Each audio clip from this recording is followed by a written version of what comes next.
Oke, assalamualaikum warahmatullahi wabarakatuh. Kali ini kita akan membahas sedikit ya mengenai integral Fourier. Nah, integral Fourier ini kemarin sudah kita bahas ya sekilas. Jadi integral Fourier, pembedanya dengan deret Fourier adalah kalau deret Fourier itu akan digunakan untuk menyelesaikan permasalahan yang berkaitan dengan fungsi periodik. Fungsi periodik ini fungsi yang berulang. Contohnya di sini adalah gelombang sinus yang dia berulang. Nah, kalau integral Fourier ini dia akan kita gunakan untuk fungsi yang tidak berulang gitu. Jadi fungsi yang acak atau tidak mempunyai periode. Dan juga pada rentang yang tak terbatas. Tak terbatas di sini maksudnya adalah tak terhingga. Nah, kalau yang deret Fourier itu digunakan pada rentang yang terbatas. Tuh, jadi ada batasnya. Nah, contohnya di sini. Kalau kita mempunyai suatu fungsi seperti ini ya, kita punya X lebih besar dari min L, dan X kurang dari min 1, maka fungsinya bernilai 0.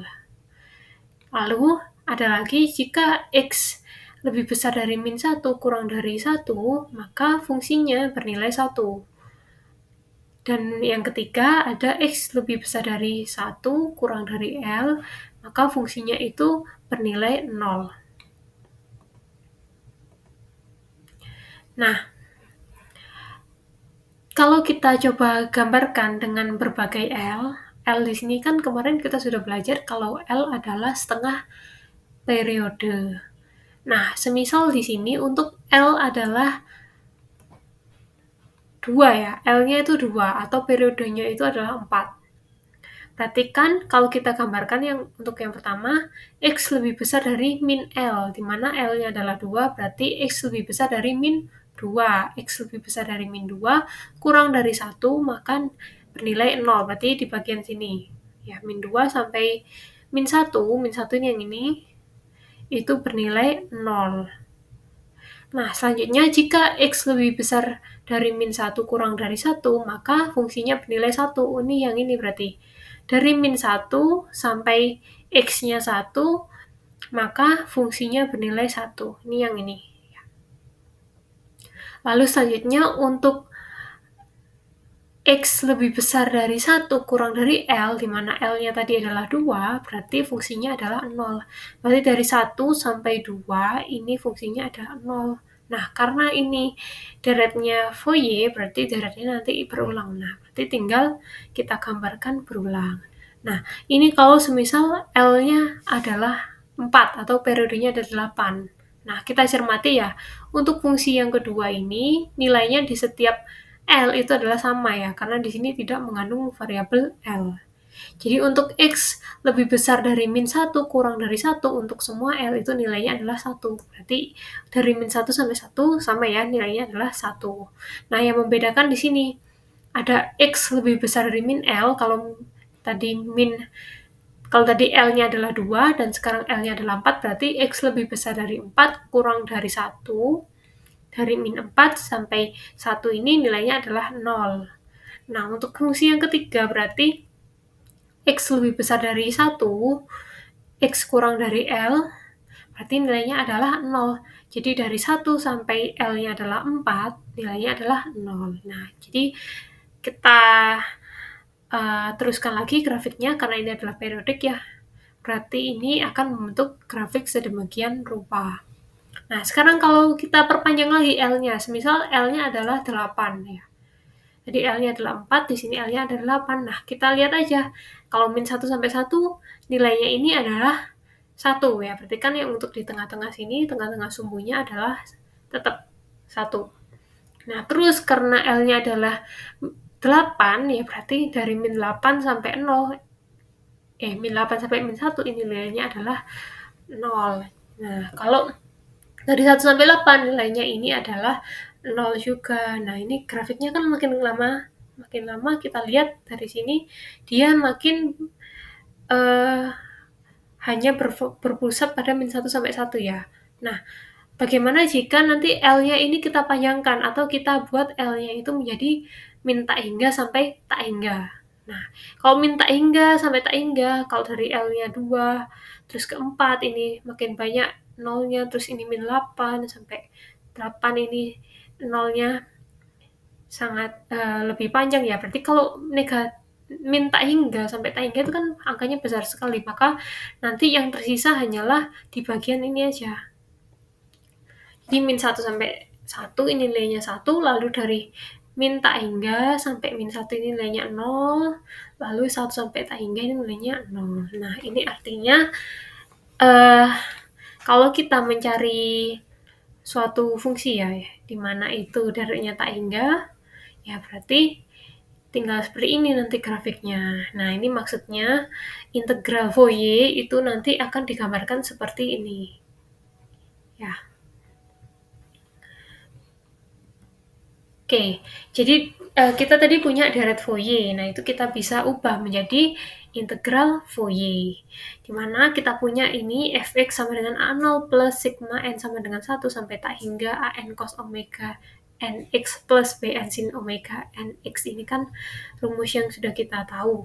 Nah, kalau kita ubah L-nya sama dengan tak hingga, lalu kita jabarkan lagi. Nah, kemarin kan kita punya fungsi deret Fourier seperti ini. Kalau kemarin kita pakainya omega ya mungkin. Ini bisa kita ubah jadi V ya, sama aja. Ini hanyalah penggambaran aja.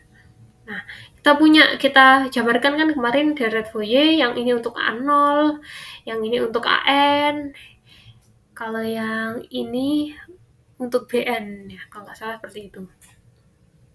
Nah, kalau AN, ini kita masukkan L-nya adalah tak hingga, 1 per tak hingga, itu nilainya adalah 0.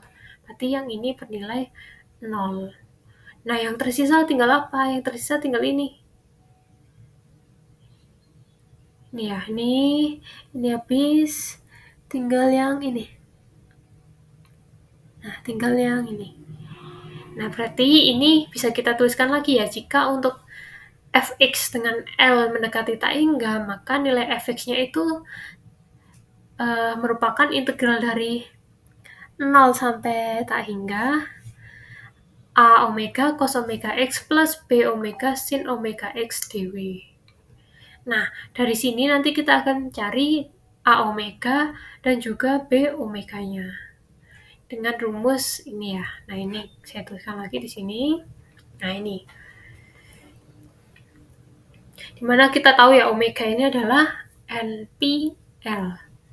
Tuh, jadi kalau kita punya deret Fourier untuk fungsi yang memiliki periode 2L, maka kita bisa mencari nilai FL-nya sebagai berikut. Nah, jika L-nya mendekati tak hingga, maka kita bisa dapatkan tadi fx-nya sebagai berikut, lalu A omega-nya ini 1 per Pi integral min tak hingga sampai tak hingga V cos omega V dV, dan B omeganya adalah 1 per Pi integral min tak hingga sampai tak hingga V sin omega V dV.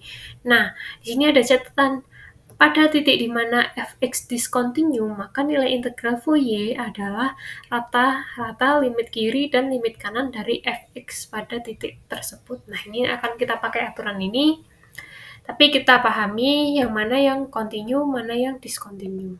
Jadi, ini ya, dari min 1 sampai 1 ini merupakan fungsi di mana dia discontinue ya. Artinya tidak menerus. Kalau yang minta hingga sampai seterusnya ini adalah fungsi yang continue. Itu. Oke.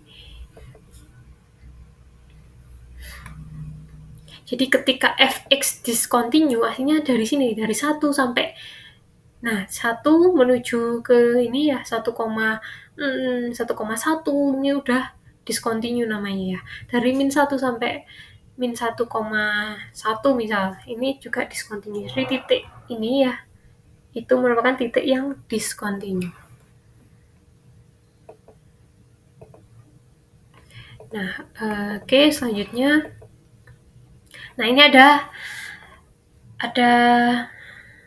contoh ya. Tentukanlah integral Fourier dari fungsi berikut. Oke, jadi kalau kita ingin menentukan integral Fourier, berarti kita akan mencari ini, A omega sama B omeganya. Lalu kita akan susun menjadi ini ya, deret Fourier. Kan kemarin untuk deret Fourier juga kita cari A0, AN, sama BN. Terus kita susun ke deret Fourier-nya ini ya. Nah, kalau yang integral Fourier sama kita cari A omega, tapi kita carinya bukan A0 AN, tapi A omega sama B omega, lalu kita susun lagi ke deret sini. Jadi kita punya soal ini ya. Ada fx sama dengan 1 jika x mutlak kurang dari 1. Fx sama dengan 0 jika x mutlak lebih dari 1. Nah, kalau ada soal seperti ini, caranya bagaimana? Caranya adalah kita harus menggambarkannya. Yang pertama, untuk x mutlak kurang dari 1, nilainya adalah 1 ya. Ini ada coret-coretan ya. Semisal kita punya ya, nilai x-nya, andaikan kita punya nilainya adalah, kita misalkan min 0,9. Min 0,9 kalau kita buat garis bilangan di sini 0, sini min 1 sampai 1, berarti kan min 0,9 di sini ya. Nah, min 0,9 kalau dimutlakkan atau kita buat inilah min 0,9 dulu, itu nilainya adalah 1. Nah, kalau min 0,9 kita mutlakkan, berarti kan nilainya adalah 0,9 ya. 0,9 kan di sini. Itu nilainya adalah 1 juga. Berarti kalau misal di sini min 0,9 nilainya 1, 0,9 adalah nilainya 1, berarti kan ini kita bisa garis kan bahwa nanti dari min 1 sampai 1 itu nilainya adalah 1. Ya, jadi ini, tapi ini terbuka ya. Terbuka ini artinya min 1 sampai 1 ini nilainya bukan 1 ya. Oke, tapi mendekati min 1 sama mendekati 1 nilainya adalah 1. Itu maksudnya. Nah, gimana kalau kita punya yang kita masukkan ke fungsi yang kedua. Jika x mutlak lebih besar dari 1, maka nilainya 0. Nah, misal kita punya lebih besar dari 1, misal nilai x-nya adalah 100 ya. Nilai x adalah 100, kalau kita gambarkan di garis bilangan, berarti kan sebelah kanannya sini. Kalau nilai x lebih besar dari 1 adalah 0. Oh, berarti nanti di sebelah sini nilainya adalah 0. Oke ya, berarti di sini nilainya 0, ini udah tergambar. Nah, gimana kalau min 100 ya, min 100 kita mutlakkan. Nah, min 100 di sini kan, min 100 berarti nilainya juga 0. Oh, berarti nanti di sebelah kiri di sini nilainya 0, di sebelah kanan dari nilai 1 ini nilainya juga 0. Nah, ini nanti min 1 sama 1 itu adalah nilai batas atas sama batas bawahnya. Nah, min 1 ini batas bawahnya, 1 ini batas atasnya. Jadi kalau kita masukkan nanti ya ke rumus fx sama dengan integral 0 sampai tak hingga a omega w cos omega x plus b omega sin omega x d omega. Ini nanti akan kita masukkan ke sini.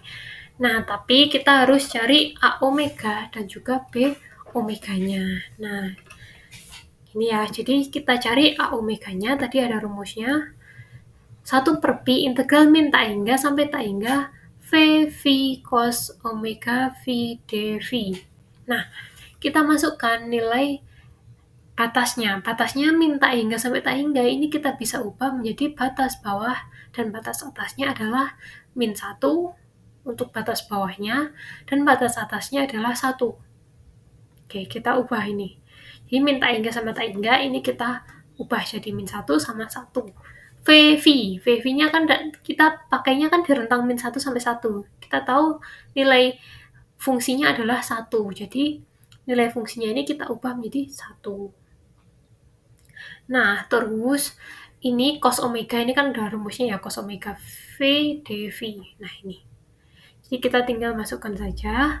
Nah, lalu 1 dikali cos omega itu nilainya adalah cos omega V ya. Jadi tetap ya ini, jadi tinggal 1 per pi integral min 1 sampai 1 cos omega V dV. Nah, cos omega V diintegralkan terhadap V, ini kan sama seperti kemarin. Cos K X dx, integral cos K X dx hasilnya adalah 1 per K sin KX. Nah, ini berarti kalau seperti ini, cos omega V dV kita integralkan ya terhadap V, berarti hasilnya nanti adalah 1 per W sin omega 1 per omega sin omega V ya. Jadinya 1 per W jadi kayak gini sin omega V. Karena kita punya 1 per Pi ini adalah konstanta ya kita tinggal kalikan saja. Ya, ini jadi ini bentuk perkaliannya. Lalu kita substitusikanlah nilai batas atasnya, yaitu V-nya ya, karena kita integralkan terhadap V, berarti ini yang disubstitusikan adalah yang V. Jadi sin W kali 1 dikurangi nilai batas bawahnya, yaitu min 1. Nah, kita ingat kalau sin min A itu hasilnya adalah min sin A. Berarti ini sama saja kita kalikan min kali min, hasilnya adalah plus ya. Jadi di sini kita tinggal jumlahkan jadi 2 sin omega, di mana ini pengalinya adalah 1 per P omega. Ya ini sama ya. Ini penjabarannya aja. Oke. Jadi untuk selanjutnya kita cari yang B omega. Nah, rumusnya hampir sama, yang membedakan hanyalah di sini menggunakan sin omega V dV. Nah, oke. Kita coba di sini kalau sin omega V dV diintegralkan hasilnya adalah 1 per omega min cos omega V ya. Min kali min. Ya di sini min ini belum dijabarkan ya. Jadi ini hasilnya nanti min cos omega V. Di sini ada omeganya 1 per P omega. Ya maaf ya, ini tangan saya lagi sakit jadi nggak bisa nulis. 1 per pi omega, terus di sini min cos omega V dikurangi dalam kurung min cos omega V gitu ya. Jadi tadi min sama min hasilnya adalah plus. Terus kita substitusikan 1 sampai min 1. Jadi intinya sama saja, yang membedakan di sini adalah sini sin, sini cos gitu ya. Nah, yang harus perlu diingat adalah tadi di sini sin omega dikali min 1 itu hasilnya min sin. Min kali min hasilnya plus. Nah, kalau cos nanti ya beda. Di sini misal cos omega dikali min 1 ya. Cos omega dikali min 1. Cos omega kali min 1 hasilnya tetap cos omega. Jadi di sini min cos omega. Ya. Di min cos omega. Tuh, jadi nanti kalau dikurangkan ini hasilnya adalah 0. Nah, ini nanti bisa dijabarkan sendiri. Jadi untuk A omeganya kita ketemu ini 2 sin omega per pi omega. Nah, kalau B omeganya ini nilainya adalah 0. Nah, setelah kita punya A omega dan B omega, ya, langkah selanjutnya apa? Kita susunlah ke dalam deret Fourier. Nah, deret Fourier-nya yang sesuai integral Fourier ya, sesuai dengan deret integral Fourier-nya, yaitu kita punya rumusnya adalah integral dari 0 sampai tak hingga A omega cos omega X plus B omega sin omega X dw, di mana B omeganya ini ketemunya nilainya adalah 0. Nah, A omega tadi kita punyanya ketemu 2 sin omega pi omega. Oke.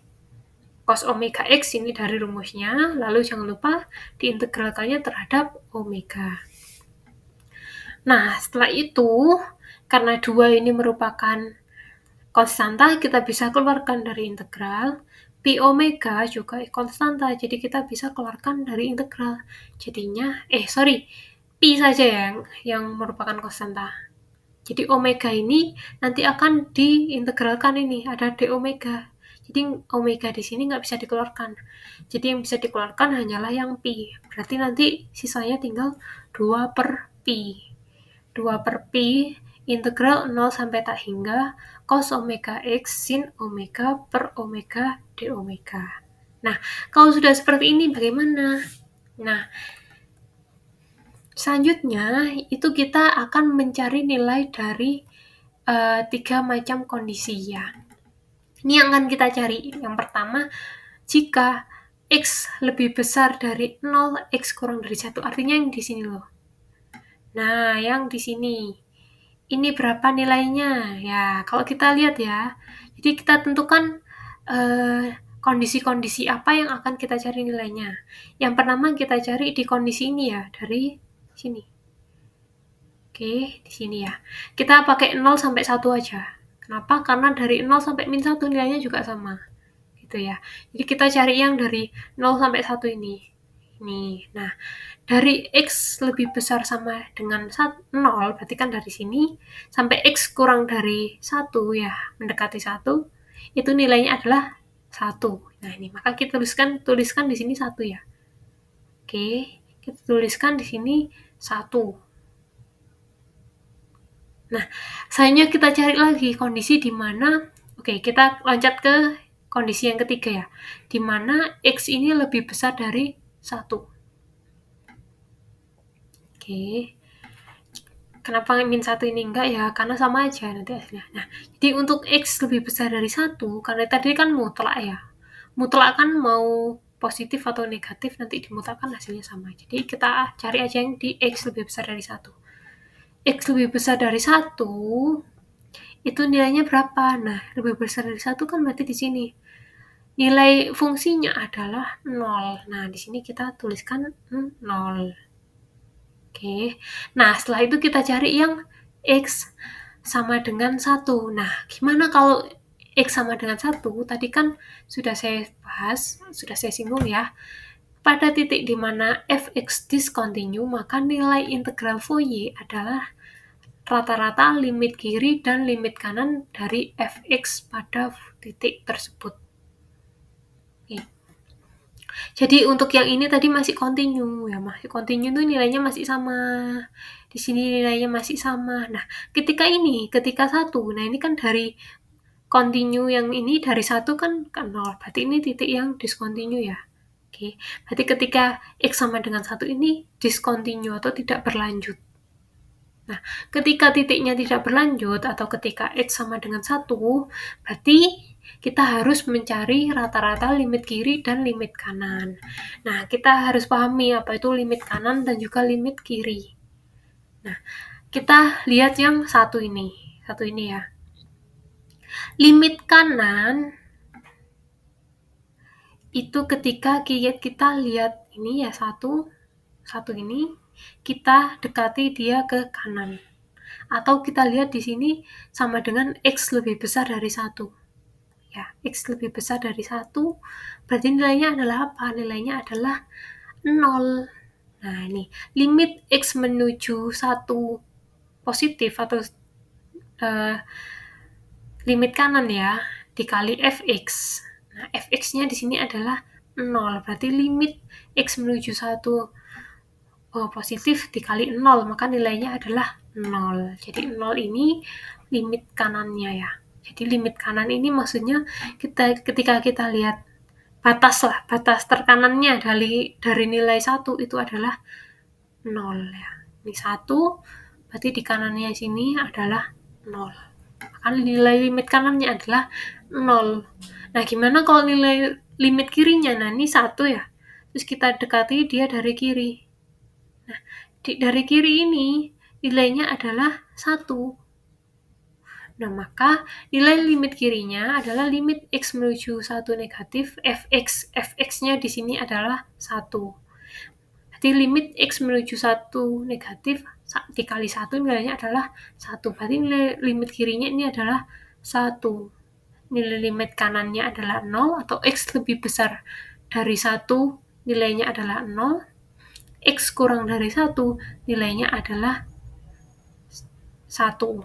Nah, nilai rata limit, berarti rata-rata kan penjumlahan lalu dibagi n-nya atau n-nya di sini adalah 2. Jadi nilai limit kanan ditambah nilai limit kiri lalu dibagi 2. Limit kanan nilainya adalah 0 ditambah 1 dibagi 2, berarti setengah hasilnya. Nah, berarti nilai X sama dengan satunya adalah setengah, gitu ya. Oke, kita udah punya 3 nilai di sini. Langkah selanjutnya apa?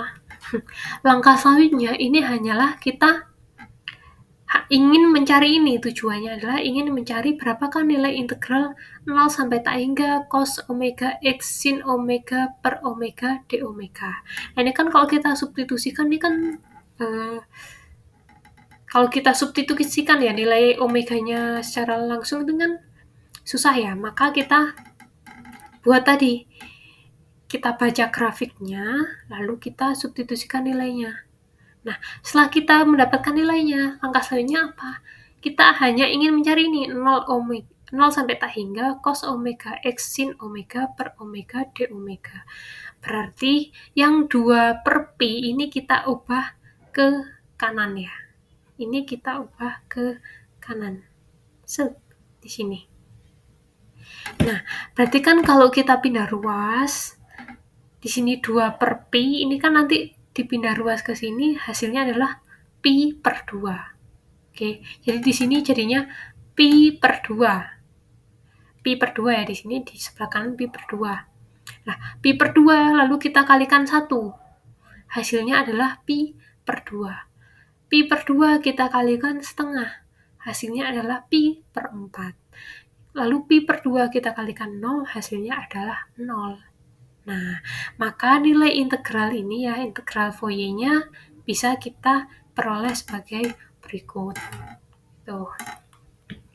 Jadi step-nya seperti itu. Nah, ini integral trigonometri Fourier ya, sama ya. Jadi kalau integral trigonometri Fourier kemarin seperti ganjil genap ya. Jadi kalau Fourier kosin integral kita mencarinya hanya yang ini. Fx-nya adalah 0 sampai tak hingga a omega cos omega x d omega. Di mana nilai A-nya sebagai berikut. Terus nilai Fourier sin ya, yang tersisa hanyalah yang sin. Sama seperti ganjil genap kemarin ya. Oke, mirip saja. Jadi sekian penjelasan singkat dari integral Fourier, semoga bisa dipahami.